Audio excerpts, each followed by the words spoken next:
Think about the way we talk now about landlords under coronavirus, when people weren't being able to pay their rent, in part because there were, businesses being shut down across the country, but also because, there were people that simply wouldn't leave their houses because of fear of this, government-induced fear of this virus.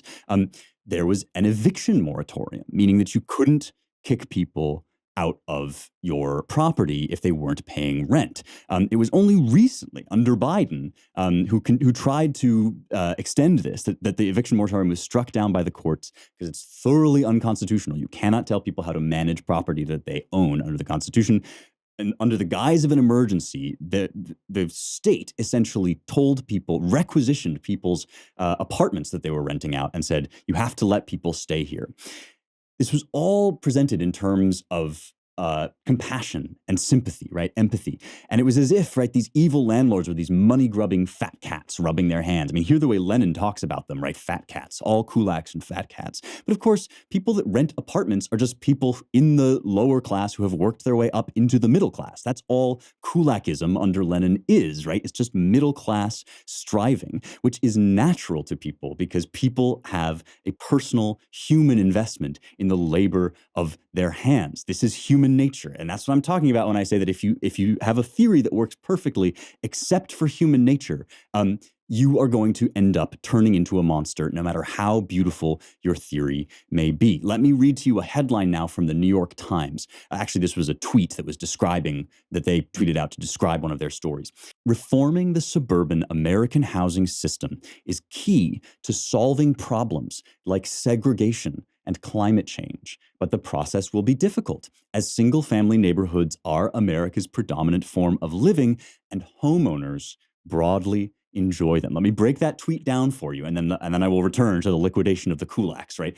The process will be difficult. It's key to solving problems like segregation and climate change, which are code words, right? Code words for radical agenda items that the leftist elite in our country identifies everywhere. If you're mining Bitcoin, you're part of the problem with climate change because you're using too much electricity. Never mind that our elites have completely ignored the sustainable option of nuclear power, have done everything they can to make it look dirty and ugly when it's in fact our best option to deal with these kinds of things, right? Never mind that. Never mind the fact that by segregation, they at this point just mean college admissions requiring SAT tests, right? The key to reforming all of this in our grand theory, we are the enlightened ones, and we will say that the way to do this is to reform the suburban American housing system. This means things like prohibiting single-family zoning, right? Which is one of Gavin Newsom's big things, right? Like stop people from being able to buy houses for themselves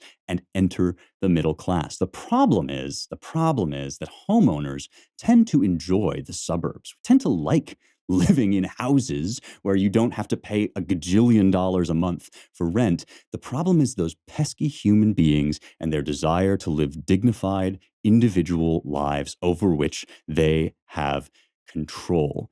Yes, this is socialist, but it's deeper than socialism. It's more profound than that. And I know because it echoes things that Burke said. It echoes conversations that Socrates had with Thrasymachus. This is how elites regard the working class. They think of them as raw material to be enlightened and molded. That is, elites when they have become corrupt, right?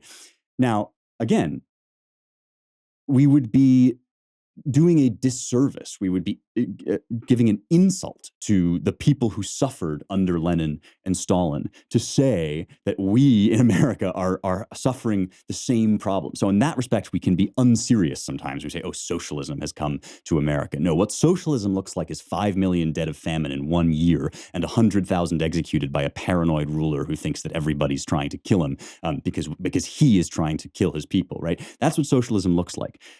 We're not serious enough, though, when we don't identify the underlying moral and philosophical logic that leads us to that point. And it's the same snide logic that lies behind that New York Times tweet. Well, people tend to like having houses. People tend to like having bread. And this is a problem because we really need to get about fixing climate change, or we really need to get about socializing the country. We really need to get about bringing the victory of socialism into reality.